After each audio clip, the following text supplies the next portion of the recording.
Welcome to From Caving In to Crushing It, the podcast for those who find themselves immersed in adversity and choose to write their story instead of having others write it for them. I'm Drew Durrani, and I'm your host. Dr. Phil, so good to see you. Thank you so much, Drew. Same here. Thank you so much for the honor of being on your show. It's a pleasure having you on. I've learned so much from you in like a 3-week span at our men's group that it's unbelievable. Your wealth of knowledge, and I know it's not just the knowledge; it's your wisdom from your experience, and you're willing to share it with others. You're very welcome. I'm stopping self-sabotage is so close to my heart, and I wanted you on not only because of what you're doing now, more so because of the type of human being you are and that you've faced adversity and you've made a conscious decision not to retreat from adversity, and you decided to move forward and made yourself a stronger human being because of what you've gone through.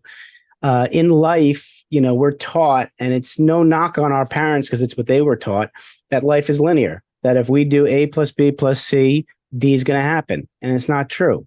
There's always something that gets in between those letters and kind of derails our straight line course. So if you could think back as far as you can and pick that defining moment or defining moments that made you pause and say to yourself, Phil, there's a better way to live and I'm going to do it differently. And has helped mold you to who you are now. Interesting. I haven't told this story in a long, long time. It just popped in my head. So I remember I was trying to sleep. One of those nights where you wake up it's like you had about 5 Red Bulls intravenously, and no matter what you do, I mean, you can clean your house twice in an hour, Absolutely. So I'm like, I'm getting up and I'm going to go into my study and I'm going to go to work. So I go into my study and I'm looking through my drawers and looking for something, and I come across my 5-year goals that were 5 years prior. And I was like, oh, this is awesome. I'm all psyched, ready to look at each one, and I'm reading each one and off. The last one I got down, I went, I didn't achieve one damn one of these. Oh my goodness. I was like, what's wrong with me? That was the first thing. What is wrong with me? Am I a loser? I started to feel really bad about myself. And I just sat there, and, when you're in the dark and pitch dead silence, things start to come to you. Yeah. And something just said to me, you've been lied to. This is not the way to live. Mm-hmm. And there's something that you're here to do. And, I'm thinking, whatever. Right. So I go back and I go on to what I needed to do. And I found myself on this journey to find the one thing that actually caused me not to achieve those goals. It caused me to feel that there was something wrong with me. And from that moment, I started to experience, because I always tell people, be careful what you wish for, because if you're going to find something that no one else in the world is finding, you're going to go through some stuff. And especially if it's on self-sabotage. So I went through a lot of stuff over a 20-year expand, especially more through a 10-year expand. Right. And during that process, it allowed me to continue to move forward and to discover what we discovered, and allowed people to help them, not only with myself, with my children and my clients and my patients back then when I used to practice. Right. And that's how it really was the pivotal moment that I was supposed to be here further than what I went to school for. All right. So there's a lot here. So I'm thinking about those 5-year goals that you saw. When you looked at those goals, before you started beating yourself up, were those 5 goals that at that time that you were reading them, ones that you would have wanted to accomplish? Oh, absolutely. Yeah. Okay. Absolutely. Right. Do I remember exactly? We're talking like 30 something years 30 some odd years ago. Right. So do I exactly remember? But I, even though I don't remember what was on that list, I remember the feeling that this was achievable, and why wasn't I achieving them? Okay. So when you went out, you basically learned your purpose in life. You were told where to go, and I now know that feeling for me, so I can empathize with you.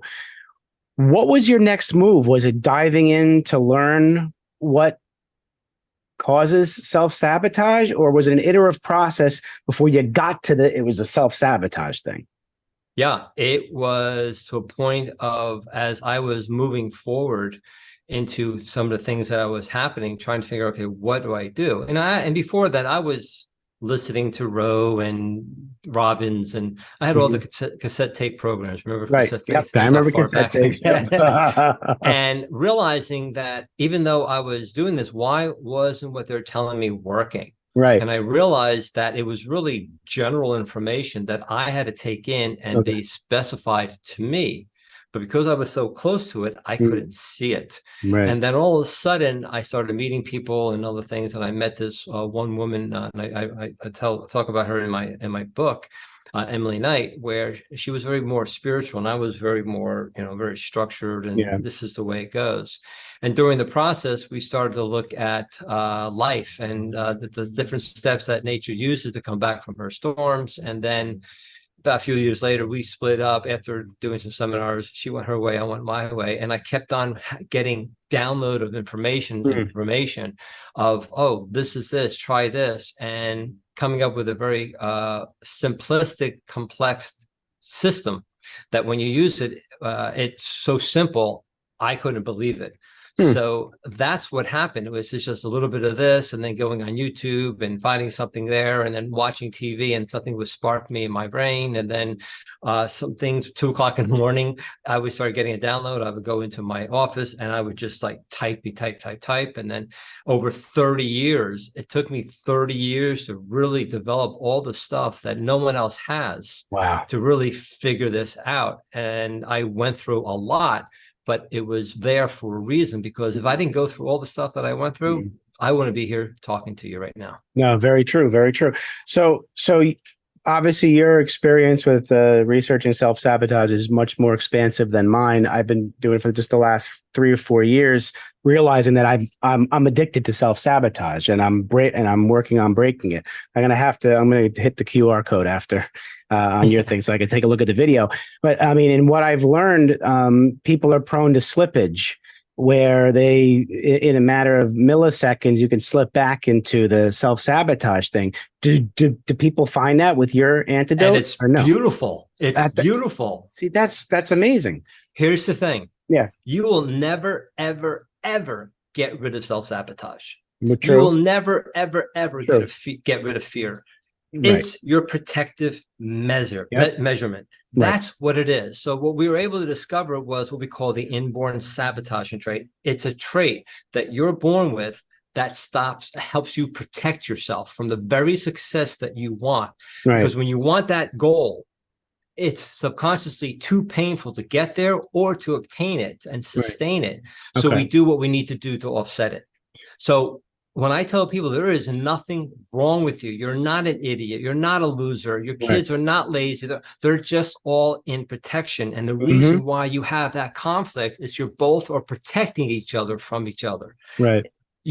It's not that you hate each other. Well, some people do, but the majority of us don't hate the person. We just hate what they're doing, but we love them, but we're protecting ourselves at that moment. Right. And over 30 years, when I found this, I went, this is too simple. There is no way. So I went out to try to disprove it. And over 30 years, researching thousands upon thousands upon thousands of people from all walks of life and ages, from children to 85-year-olds to 9-year-olds, we were able to prove it, but also found a way to switch it off instantly, and it works 100% of the time. And that's what we call the antidote. So when you use the antidote, which is the exact opposite to the sabotaging trait, it's impossible to sabotage yourself. We prove that. So everything is in you. You're the mass murderer. You're the loving person. You're the ugly person. You're the beautiful person. You're the lazy person. You're the energetic person. Everything is within you. There is no such thing as lack. It is up to you what you want to tap into to show yourself and the world. So question, this trait, is it located in the amygdala of the brain? Because I know the amygdala is what would, stops us from, risk taking and stuff. So there's only 3 inborn sabotaging. So let me go back a little bit. Yeah. So what I was able to do was find out there's actually only 3 basic traits that make up who we are. We call it the director trait, the supplier trait, and the communicator trait, because there's only 3 things we do. We direct, supply, and communicate. That is it. Okay. Once I realized that, because I was able to show how the galaxies as well as the atoms have the same principles. Okay. Once I realized that, then I found to place them in a three positions. We call it your dominant trait, which is your superpower. Okay. Then a mediator trait, which is the bridge between the dominant trait and what we call the inborn sabotaging trait, or the saboteur. Okay. That sequence is what you're born with. Now, with DISC and Myers-Briggs and all the other tests, you have to take them probably twice a year because things change. This never changes. We have found that this is what you're born with. So there are only 6 sequences of human behavior. So there's only 6 people in the world. So when I know your sequence, I can tell you everything about you and never meet you. If you have a child or a significant other, I can ask you a couple of questions, tell you everything about them, and then tell you how you two interact and never ask you a question. That's how much of a scientific basis of where we got this from. And it always works. It never fails. Unbelievable. Unbelievable. So obviously the benefits to people who utilize this antidote would be what, more of a growth mindset than a fixed mindset? So what we found is 67% of the people don't need mindset. Okay, interesting. They need something else. So each saboteur needs something. One needs the mindset, the other needs more what we call the feel set, the other needs more what we call heart set. Okay. And that's why I talk to so many people going, oh my God, I've been trying with mindset, and it doesn't work. And I said, yeah, because you have too much of it. And that's your superpower. So what people use this for, from business owners, executives, entrepreneurs, from children to married, we've helped save marriages, we've helped child-patient relationship, business partner relationship, explosions of business for a person's business or their income, and helping low-performing employees to higher performers, increasing their sales. Because when a person tries to sell and they don't close, it's their inborn sabotaging trait protecting them, because it's more painful to close. Right. So imagine knowing, do you have children? Yeah, I have 3. Okay, imagine knowing each of your child's sequence. You will now know exactly how to support them in the way they need to be supported, not in the way you think they need to be supported, which is really what you need. So we had a manager one time come up to me. We were doing when we were doing a workshop. He says, my kid's always upstairs playing video games. We can't get them downstairs to interact with the family. So he did the workshop. He understood what his sequences and everything else. And I said, okay, well, I'm going to ask you a few questions. We ascertained his son's sequence. Within a week, he calls me, he says, my son is downstairs interacting with the family, because what he realized, he was the one pushing his son back in the room. His son was a particular sequence, so he was making fun of him because that's how he grew up. But it was backfiring. As soon as he was doing exactly what I was telling him to do, his son was coming back, and within 2 months, their relationship skyrocketed. Then he realized his business, he was doing the same thing, because your business and your professional life and your personal life are the same. So when you use your saboteur, both are affected. And when you use your antidote, both are affected. So his business increased, his relationship with his clients, as well as his employees, increased as well. So that's just one of the things that we help with. Wow. So 2 things came to mind for me. You know how people tell us to have that work-life balance, which I don't believe in that, because like what you said, it's 24 hours in a day. Pretend we're sleeping for 8, then you got the balance of those 16 hours. Work and life, like you said, what I usually say is, like, people have the same strength, and some, for some reason, when they cross the path from home to work, they stop using the strength. It's probably the saboteur piece, because I've seen people I used to work in healthcare. I used to, you have these physicians who would play the power trip, and then you learn that at home they don't wear the pants at home. So you're like, interesting. They can bring the strength here and not there. So you've kind of found a way where you don't need to you can't separate it. They're the same. Right, there are, and it's just where people will show that they'll use their antidote more, let's say in their business wise, but not in their personal life, and Okay. vice versa. All right. Because here's the case. I always ask this question. If you treated your clients the way you treat your family, would you have any clients? No. And if the answer is no, Mm-mm. the reason is to start treating your family like clients. And the reason is because your clients give you a consequence. Yeah, They'll it's give you true. bad reviews. You'll lose money, whatever the case may be. But in the family, you can yell, scream, and do whatever until one says, I want a divorce, or the one runs away. Yeah, very good point. So because we feel that we can do that because of that end of it. And we've seen tremendous shifts. I remember I had a kid go, my client, her son came up to him and go, who are you? Where's my mother? Why aren't you screaming at me? Because she realized then that she can actually help him subconsciously by using certain words of his antidote. She could now have a nice conversation, still quote discipline or guide him in a way, but in certain ways knew that he had to fall in his face, right? I always tell people, when the kids start to walk, did you let them fall on their ass? You did. But you stop them from hitting their head on the cocktail table. There's two different things here. Some people, the helicopter, they don't want to, don't even want they're them to carrying fall. them. Now they're 16 years old and the kids can't walk, right? Yeah. So you have to find out why your fear, your protection, because there's only two protectors.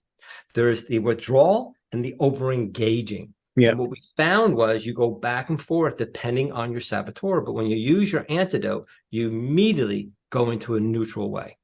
Yeah, well, it sounds like the antidote enables the individual to get back into a rational ego state. Because when we're in that emotional state, like the mother yelling at the kid, you get the opposite effect that you're looking for.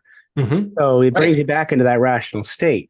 Yeah, because they don't realize that at moment that child is not representing themselves. They're representing the thousands of other people that have given that person that attitude, and usually whether it's mom, dad, or siblings or whatever. Absolutely. But as soon as they deal with what's happening in their present, the past is dealt with instantaneously because they're the same thing. Absolutely. So, and once they see that, and that's where it empowers them to knowing that there's only one thing to do. There's not 10, there's not 12. There's just one thing to focus on. So if I may give an analogy. Yeah, sure, please. So what we talk about is that you see the master domino, the domino masters, they push the one domino, it goes, right? The last one hits, and let's say balloons are released. Okay. Well, what's the last thing you see? The balloons. The balloon's gone, yeah. So what do? We take our Coke methods and do what? We put them on the balloons, not the one domino. So what's easier? Hold down the balloons and stop pushing the domino. And the balloons is your imposter syndrome, your anxiety, your depression, every negative emotion that you feel last. So what we do is we teach people to show that when they push down that saboteur, it creates every negative emotion that you experience. And we prove that. And then when they push down the antidote the opposite way, then they go into inspiration and motivation, and they immediately go into growth. So when you start to release your personal professional power and you start hitting that comfort zone, your saboteur kicks in to protect you. Again, nothing wrong with you. But imagine when you hit that uncomfortable zone and you start to contract, imagine knowing what that is, and then using the antidote immediately, you can now do this. Absolutely. The hamster wheel of going back. Right. So I mean, as a parent, and I'm thinking about the kids, how you met, but through trial and error, I probably over a long period of time have now learned how to react to my oldest son who's got autism, and my middle guy who's got Crohn's disease, and my daughter that hasn't been diagnosed with anything. I have learned to have 3 different management styles, but it took me 30 or 20, well, the oldest one's 21. All those years and frustration and stress that if I had known the antidote for each of the, for my own self-sabotage or even for theirs, it probably would have saved me some frustration. I could see how it could save marriages because I could totally see that, because I know in our situation, when we're working with 2 kids trying to diagnose, by the time we got them where they are, we don't know, we didn't know who each other was anymore. Whereas if we had that antidote, we could have probably worked on ourselves, Yeah, I mean, I had a guy one time I met a month ago in San Diego, and he calls me one day and he says, I'm calling the lawyer tomorrow. What can you do?" What? You can't even afford. So we sat down and we made sure that, and again, I'm not a therapist. I'm not I don't do that. I'm just helping people to understand them. So we sat down with them and realized, number one, they didn't hate each other. But when they realized they were just protecting themselves from each other within a month, they're still married. Okay. But now you add a couple of children involved. And one of the things was one of the kids, he would sleep in and they couldn't get him up, and the mother would scream from the other room. And I said, with his sequence, that's the last thing you do. You need to do this, this, and this. And when she did it, within the week, he was getting up. It was much easier, and the screaming stopped. So not only do you have the husband-wife aspect of it, you have the what? Children involved, and now you have this whole complex that looks like it's complex, but it's really very simple. We had a coach who didn't have a great relationship with her husband, and within 5 weeks her relationship really skyrocketed, because not only did she understood her sequence, she understood his, but he never knew she was taking the course. We've helped parents or business owners, whether or not they had clients or whatever, potential clients. Okay, I would ask them a few questions, and then I would ascertain their sequence, and I would tell them exactly what they do, and they would come back going, "It worked like a charm." I said, "Yeah, because this does this, and this is why these two react in the way they do." It's just like compounds, like, sodium chloride will come nicely together, but if you mix two other ones, there's an explosion. So yeah, so that's how much of a science we have, and there's nothing like this in the world. No one else is teaching this, because this is what I have. And I always tell people, if you're always looking for something that's totally new, then we have that, and we guarantee our results. We actually will sit with the people. Not everybody comes, we want to make sure everybody is a candidate. And if they are, we make sure that they're a candidate by talking to them. And then we find out what they're looking for. And then if we can, we actually then say, we will guarantee that. And that's what we do with a money back guarantee. That's unbelievable. So I understand now how you, for 30 years doing that research and everything, the doctor in front of your name, what degree, what, because you said you used to be in practice. So what did you do prior to having this epiphany? So I used to be a chiropractor and a functional medicine practitioner. My specialty was thyroid and autoimmune disease. And during my time with I had very high success rates with autoimmune disease patients, because what we're finding out was that when they had a situation, some type of trigger, they would then use their saboteur, which would then cause them to use their numbing devices, smoking, eating, drinking, whatever, yelling, whatever, going to work and everything else. But once they understood their saboteur and then used their antidote, when the trigger happened, we found that two things happened. Number one, they would lessen their devices, or they would stop it. So therefore, their flare-ups would not be as bad. Now they're more evened out. So were you still practicing in functional medicine when you determined the antidote? As chiropractic, simultaneously doing the research while you were in a practice for function. Oh yeah. My patients. I'm saying, okay, good, because I'm not surprised when I asked you what you practiced, because chiropractors and functional medicine doctors, just like more so DOs than MDs, treat the whole human. And so you had an open mind to start to begin with, to isolate this antidote. So all right, so that this makes sense now. Yeah. And then what happened was, if I may, my patients who were business owners were making major breakthroughs in their business, and I never thought about using it in business. So we started working with them, and then I started getting referrals all around the world. I wrote my book, and then 4 years ago, I decided to go from doctor to consultant. So now we do this full time, and I stopped practicing. Yeah, but we need more like you in the functional medicine space, though. Well, I do treat. But I do have clients who are functional medicine docs that understand this, and we help them with their patients as well. This is unbelievably fascinating. You know what? You and I are going to have to talk offline, because with the middle guy having Crohn's disease, I know exactly. I had very high success. Yeah, I had very high success with Crohn's. Yeah, I would love to have a conversation and guide you to somebody that would help you. But yeah, it can be helped. Yeah, we'll definitely talk about that. I could talk to you forever. Thank God I see you every Tuesday morning. So this is cool. All right. Before we end, I want to ask you two questions. Okay. First one is, you have the opportunity and you're sitting down with young Phil, young 7 to 10-year-old Phil, and you want to give him advice about life. What are you going to tell him? 7 and 10? 7 to 10. He's 7, 8, 9, 10 years old. I would tell them that every experience, whether good or bad, is a benefit for them. And to use this phrase, I wonder what gift I'm getting.